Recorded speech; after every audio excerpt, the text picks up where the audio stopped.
जैन साथियों, मैं सरताज आप सबका वाईटी क्लासेस यूट्यूब चैनल पर स्वागत करता हूं और मैं आज आपको पढ़ाऊंगा पॉलिटी। देखो पॉलिटी आप सबको पता है कि यूपीएसआई का टेंडर जारी हो चुका है, जिसमें पॉलिटी आती है 40 क्वेश्चन आते हैं। जीएस के कितने आते हैं? 40 क्वेश्चन। 40 यानी 100 नंबर की जीएस आती है। 100 में जो पॉलिटी का वेटेज रहता है वो रहता है 15 से 16 क्वेश्चन आते हैं पॉलिटी के। यूपीएसआई में कितने आते हैं पॉलिटी के? 15 से 16 क्वेश्चन। और मूल विधि के आते हैं 7 से 8 क्वेश्चन। तो आज मैं तुम्हारे लिए पॉलिटी पढ़ाऊंगा। क्या पढ़ाऊंगा? पॉलिटी। देखिएगा, सबसे पहले देखिए संविधान। संविधान क्या है कि संविधान वह वैधानिक दस्तावेज है जो उस देश की जनता के विश्वास और उनकी आकांक्षाओं को प्रतिबिंबित करता है। तो संविधान क्या है कि संविधान वह वैधानिक दस्तावेज है जो उस देश की जनता के विश्वास और उनकी आकांक्षाओं को प्रतिबिंबित करता है। दूसरे शब्दों में कह सकते हैं कि संविधान वह दस्तावेज है जो उस देश की जनता व सरकार के द्वारा पालन किए जाने वाले नियमों और अधिनियमों को निरूपित किया गया है। यानी वह दस्तावेज जिसमें जनता द्वारा और सरकार द्वारा पालन किए जाने वाले नियमों और अधिनियमों को निरूपित किया गया है। तो देखिए संविधान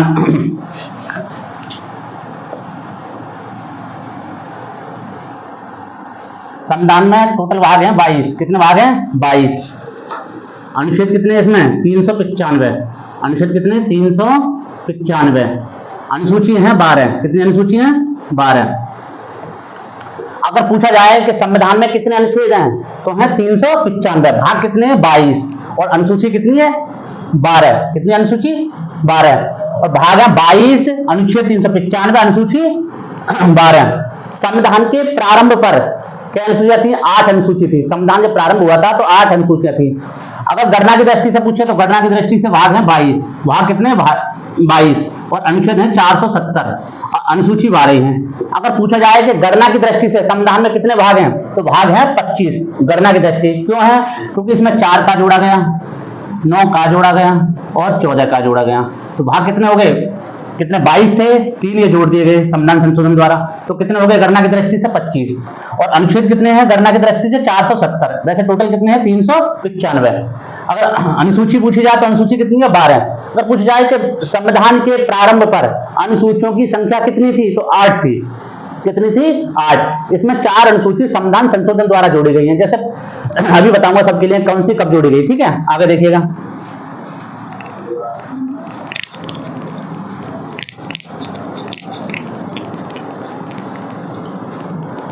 भारत में 28 राज्य हैं। कितने राज्य हैं? 28। और 8 केंद्र शासित प्रदेश हैं। क्या है? 8 केंद्र शासित प्रदेश हैं। अब देखिएगा इसमें, अब अनुसूची पढ़ाते हैं इसके साथ साथ। और भारत जो है राज्यों का संघ है। भारत क्या है? राज्यों का संघ है। देखो यूनियन जो होता है, यूनियन क्या होता है? यूनियन बताता हूं पहले आपको। यूनियन एक होता है फेडरेशन। क्या होता है? फेडरेशन। एक होता है कॉन्फेडरेशन। कॉन्फेडरेशन। तो यूनियन बहुत मजबूत होता है। तो अगर ये मिला लिया जाए तो ये टूटता नहीं है जल्दी। और ये फेडरेशन ये टूट जाता है आसानी से। जैसे USSR, union of Soviet socialist Republic, इसमें टूटा था 15 राज्यों में। यूएसएसआर कितने में टूटा था? यूएसएसआर ये टूटा था 15 राज्यों में। कितने में टूटा था? सबसे बड़ा जो भाग था इसका रूस था। ऐसे ही है कॉन्फेडरेशन, परिसंघ कहते हैं इसे। ये बहुत आसानी से टूट जाता है। जैसे 7 देश हो गए, आसियान देश हो गए। ठीक है, ये होता है। आगे देखिएगा, अब मैं अनुसूची पढ़ाता हूं आपको। क्या पढ़ाते हैं? अनुसूची। सबसे पहले अनुसूची को खत्म ही करते हैं। देखो अनुसूची एक क्या है? अनुसूची नंबर 1। अनुसूची 1 में देखा है कि भारत राज्यों का संघ है। भारत क्या है? भारत राज्यों का संघ है। यानी पहली अनुसूची में दिया गया कि इसमें संघ राज्य क्षेत्र और राज्यों के उसके बारे में विस्तार के बारे में बताया गया है इसमें। यानी अनुसूची 1 में बताया गया है कि भारत में 28 राज्य हैं और 8 केंद्र शासित प्रदेश हैं। इनका सब पूरा डिटेल जो दी गई है अनुसूची 1 में दी गई है। यानी 28 राज्य और 8 केंद्र शासित प्रदेशों की डिटेल किसने दी? अनुसूची 1 में। अनुसूची 1 में। अनुसूची 2 आ जाओ, शॉर्ट में लिख देता हूं। अनुसूची 2, इसमें वेतन बताया गया है। सभी पदाधिकारियों के वेतन के बारे में बताया गया है। किसमें? अनुसूची इसमें। हाँ लिख देता हूं, चलो मैं वेतन इसमें लिख दो। संघ उसका राज्य क्षेत्र, संघ एवं उसका राज्य क्षेत्र, उसका राज्य क्षेत्र,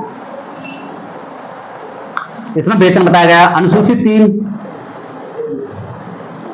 पूरी लिख दो अनुसूची।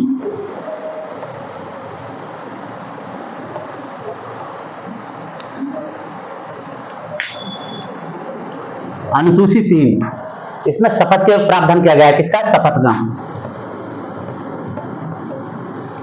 इसमें पदाधिकारियों की शपथ के बारे में बताया गया। अनुसूची 3 में क्या बताया गया है? शपथ। क्योंकि जब वेतन पहले पूछ लोगे तो शपथ बाद में ली जाएगी। अब कैसे याद रखना है? तो हम अगर किसी कोई काम करते हैं तो पूछते हैं वेतन कितना दोगे, उसके बाद ही तो शपथ लेते हैं कि हम ये काम कर सकते हैं। अब तो शपथ का जो प्रावधान है वो अनुसूची 3 में है और वेतन का प्रावधान कितने है? 2 में, अनुसूची 2 में। अब क्वेश्चन पूछा जाता है क्या राष्ट्रपति, उपराष्ट्रपति या राज्यपाल की शपथ का प्रावधान अनुसूची 3 में है? तो इनका प्रावधान नहीं है, बाकी सब पदाधिकारियों का है। मंत्री लेंगे, उच्च न्यायालय के न्यायाधीश, उच्चतम न्यायालय के न्यायाधीश, लेखा नियंत्रक और बाकी सभी लेंगे, शपथ लेंगे 3 में। मगर 3 लोगों की शपथ का प्रावधान नहीं है। इसमें किन किन का नहीं है? राष्ट्रपति, किसका नहीं है? राष्ट्रपति। राष्ट्रपति का शपथ का प्रावधान है अनुच्छेद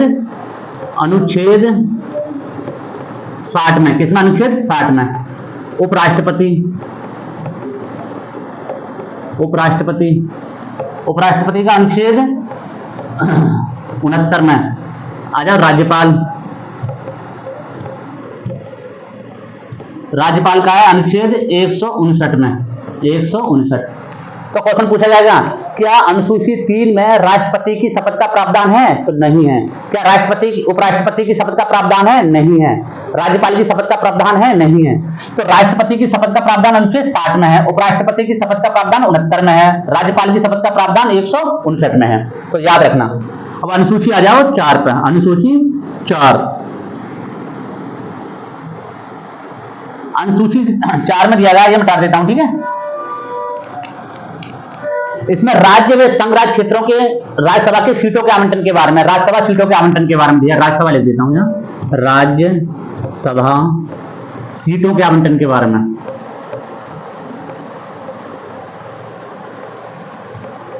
राज्यसभा सीटों के आवंटन के बारे में दे रखा है। अनुसूची 4 में क्या देखा है? राज्यसभा सीटों में, यानी राज्य में कितनी राज्यसभा सीट होंगी और केंद्र में, केंद्र शासित प्रदेश में कितनी राज्यसभा सीट होंगी। अब आ जाए अनुसूची 5। अनुसूची 5, अनुसूची 5 में दिया गया है SC, ST के प्रशासन के बारे में दिया गया है। इसमें SC ST का प्रावधान दिया गया है, यानी SC ST के प्रशासन और नियंत्रण के बारे में दे रखा है। किसमें? अनुसूची 5 में। अनुसूची 6, अनुसूची 6, अनुसूची 6 में दिया गया है पूर्वोत्तर राज्य, पूर्वोत्तर राज्य, AMTM, यानी असम, मेघालय, त्रिपुरा, मिजोरम। लिख देता हूं, चलो, असम, मेघालय, त्रिपुरा और मिजोरम।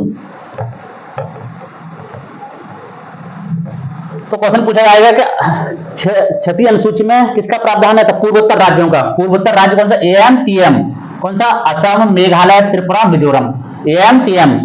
अब देखो आ जाओ अनुसूची 7। अनुसूची 7, शक्तियों का विभाजन। अनुसूची 7 में क्या है? शक्तियों का विभाजन।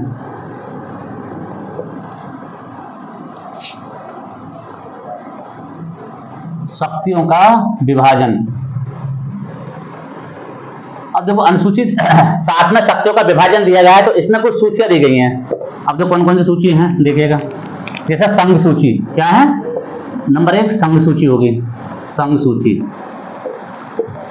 नंबर 2 राज्य सूची। नंबर 3 समवर्ती सूची। नंबर 4 अवशिष्ट सूची।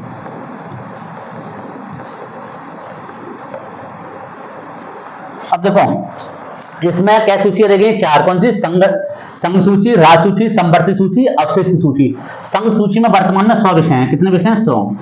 राज्य सूची में वर्तमान में 61 विषय हैं। समवर्ती सूची में वर्तमान में 52 विषय हैं।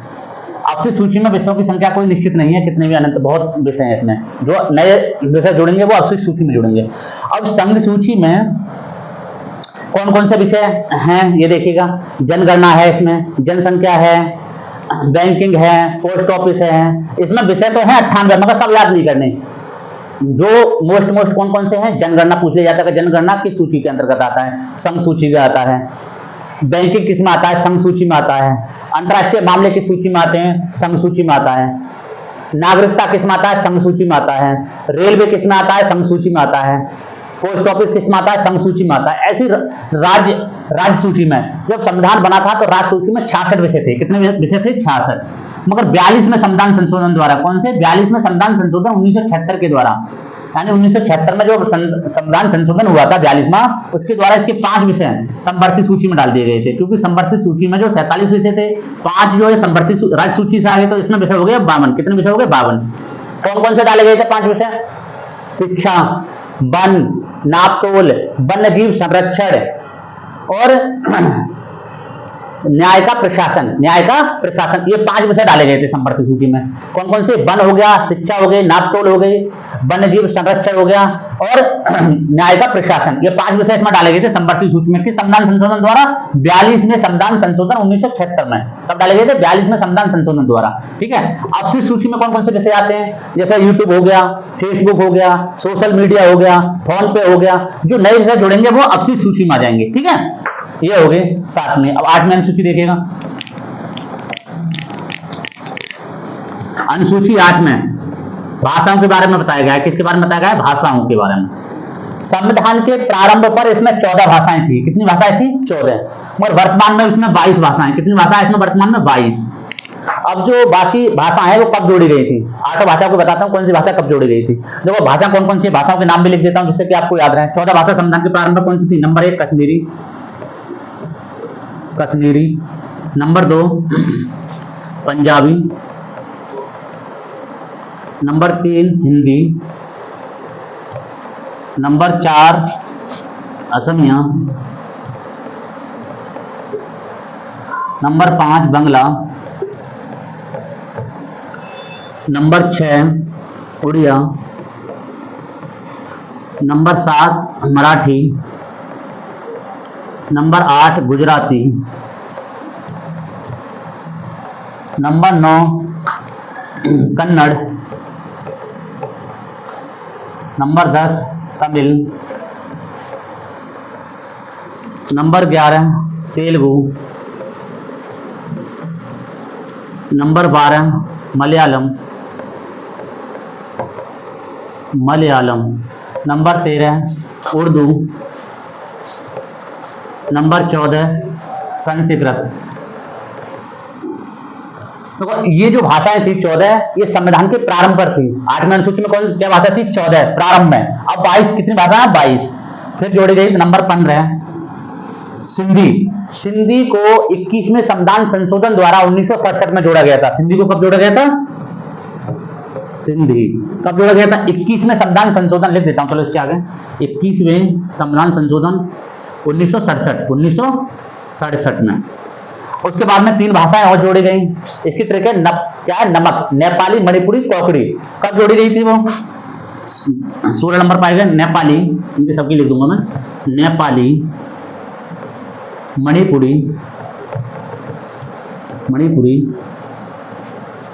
कोकड़ी,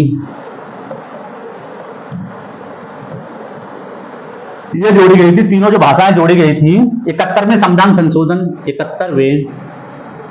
1992 में। कब जोड़ी गई थी? 71वें संविधान संशोधन 1992 में। ध्यान रखना कौन कौन सी जोड़ी गई थी? 3 नेपाली, मणिपुरी, कोकड़ी। तो ट्रिक कैसे याद रखोगे? नमक। क्या याद रखोगे? नमक। नेपाली, मणिपुरी, कोकड़ी। तो भाषा कितनी होगी? 18। अब देखो 19वीं। अब ये 4 भाषाएं बाद में जोड़ी गई हैं 92 में संविधान संशोधन द्वारा। 2003 में कौन कौन सी? BDMS। इसकी ट्रिक याद रखो क्या? BDMS। बोडो, डोगरी, मैथिली और 22वीं होगी संथाली।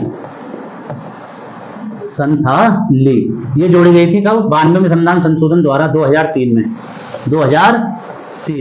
इसकी ट्रिक क्या रखोगे? BDMS। तो टोटल भाषाएं कितनी हो गई? 22। टोटल भाषाएं कितनी हो गई? 22। अब इसमें पूछ लेगा कौन सी शास्त्रीय भाषाएं हैं। तो हमारी फिलहाल 6 शास्त्रीय भाषाएं।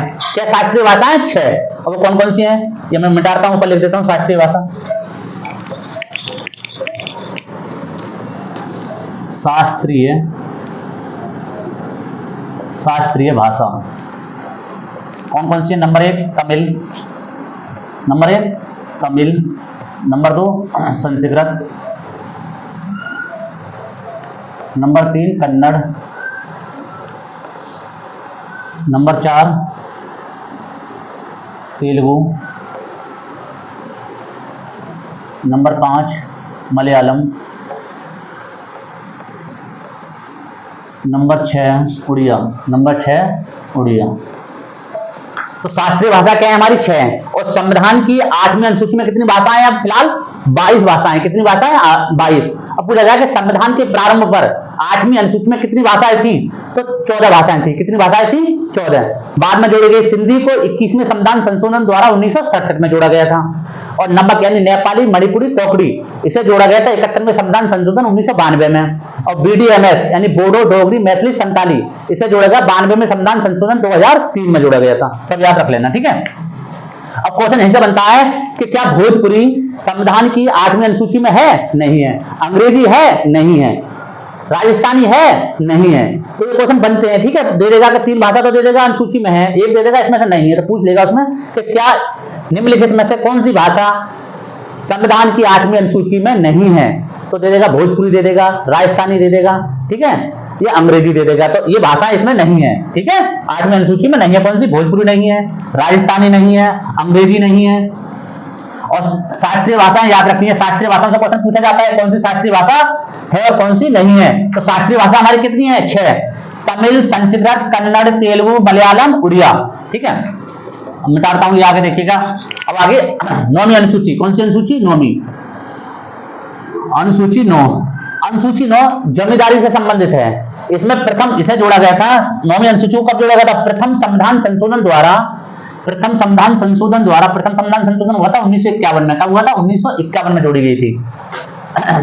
1951 में। 10वीं अनुसूची दल बदल से संबंधित है। 10वीं अनुसूची किससे संबंधित है? दल बदल से।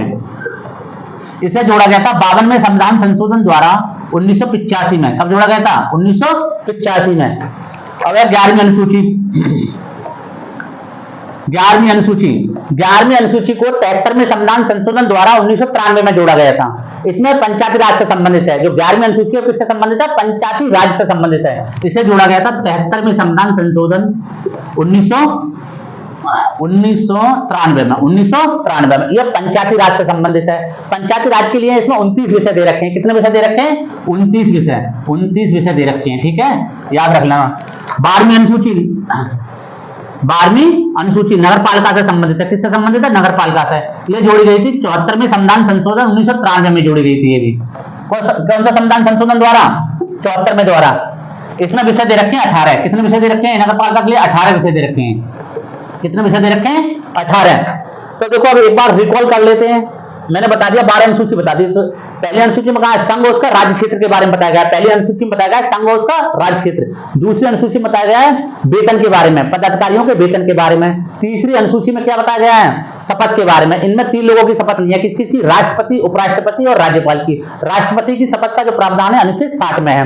उपराष्ट्रपति की शपथ का प्रावधान अनुच्छेद 69 में है। राज्यपाल की शपथ का प्रावधान अनुच्छेद 159 में है। अब आ जाए चौथी अनुसूची। इसमें राज्यसभा सीटों का आवंटन के बारे में बताया गया। किसके बारे में बताया गया? राज्यसभा सीटों का आवंटन के बारे में, ठीक है, कि राज्य में कितनी राज्यसभा सीट होंगी और केंद्र यूटी यानी केंद्र शासित प्रदेश में कितनी राज्यसभा सीट होंगी। अब आ जाओ 5वीं। तो इसमें एससी और एसटी के प्रशासन के बारे में बताया गया, उनका नियंत्रण और प्रशासन के बारे में। अब आ जाओ 6ठी अनुसूची। इसमें पूर्वोत्तर राज्य एएम टीएम, असम, मेघालय, त्रिपुरा, मिजोरम, इनके बारे में बताया गया है, ठीक है। अब आ जाओ 7वीं अनुसूची। इसमें शक्तियों का विभाजन है। 7वीं अनुसूची में क्या है? शक्तियों का विभाजन, जो मैंने बताया था। संघ सूची, इसके अंतर्गत सूचियां कौन सी? संघ सूची, राज्य सूची, संवर्ती सूची। इसके विषय भी देख लो। संघ सूची में क्या है? जनगणना संघ सूची में आता है, नागरिकता संघ सूची में आता है, विदेशी मामले संघ सूची के अंतर्गत आते हैं, बैंकिंग संघ सूची में आता है, पोस्ट ऑफिस संघ सूची में आता है, रेलवे संघ सूची में आता है, राज सूची में जिला अस्पताल राज सूची में आते हैं, साफ सफाई राज्य सूची के अंतर्गत आता है, रेलवे पुलिस, रेलवे तो आता है संघ सूची में, रेलवे पुलिस आती है राज्य सूची में। रेलवे पुलिस किस में आती है? राज्य सूची में आती है। और राज्य पुलिस भी आती है, राज्य सूची में आती है। साफ सफाई भी हो गया, अस्पताल भी हो गया। अब आ जाइए संवर्ती सूची में। संवर्ती सूची में कितने विषय हैं फिलहाल? अभी बताया था मैंने 52 विषय हैं। 47 थे, 542 में संविधान संशोधन द्वारा राज्य सूची से संवर्ती सूची में जोड़ दिए गए थे।